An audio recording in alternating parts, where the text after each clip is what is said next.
Punch cards. You know this moment. You are shopping for storage, and the prices make no sense. Some costs $1, some costs $10, some costs $100. At the top sits hardware that costs more than your entire computer, holding the same files. You never just pay for space. Every price buys a place on a ladder, from the $1 step to the $1,000 step, and every step is a different deal between speed, capacity, and trust. The cheapest step is made of paper. 60 years ago, a program was a stack of stiff cards with holes punched through them, around 80 characters per card, shorter than a text message. The software that guided Apollo to the moon traveled in boxes of them. Paper was replaced by magnetic tape, and tape never died. Data centers still buy it. One modern cartridge holds 18 terabytes, costs almost nothing per gigabyte, and survives 30 years on a shelf. The trade-off: to read the end, it must wind through everything first. The oldest format in computing is quietly protecting your bank records. Optical discs. Still on the $1 step, a laser replaced the magnet. The CD arrived in 1982, carrying 700 megabytes.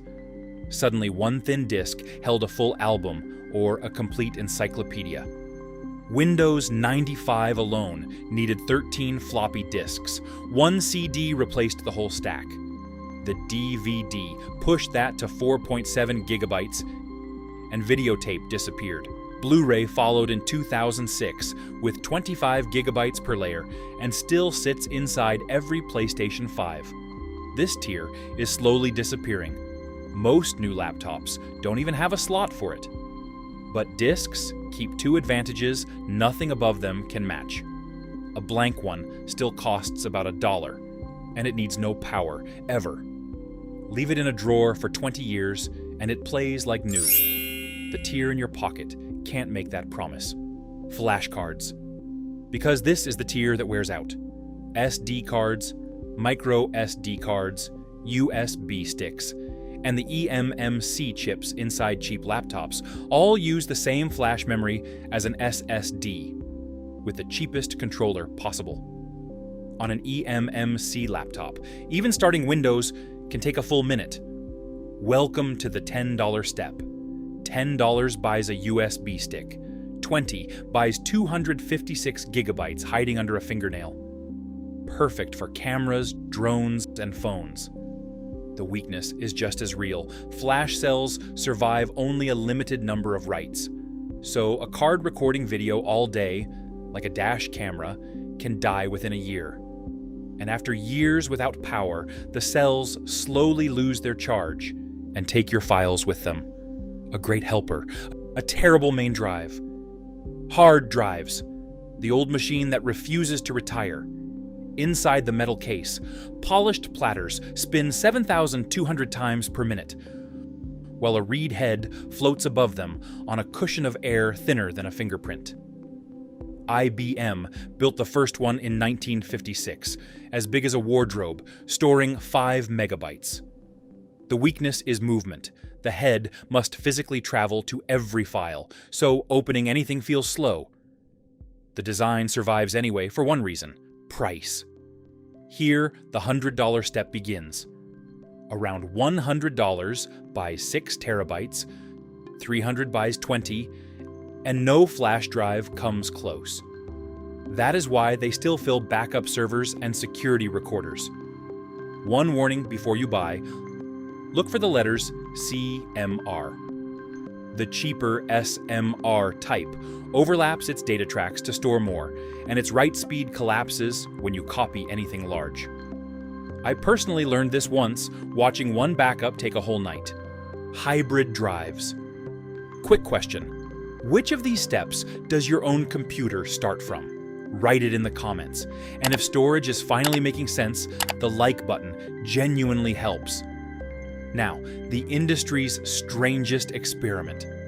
A hard drive with a small flash cache that watches which files you open most and quietly moves them to the fast part. Seagate sold them as FireCuda. Apple called its version Fusion Drive.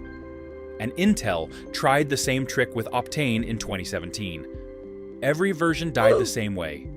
The cache was too small to convince anyone who had used a real SSD. And the thing that killed it had already arrived.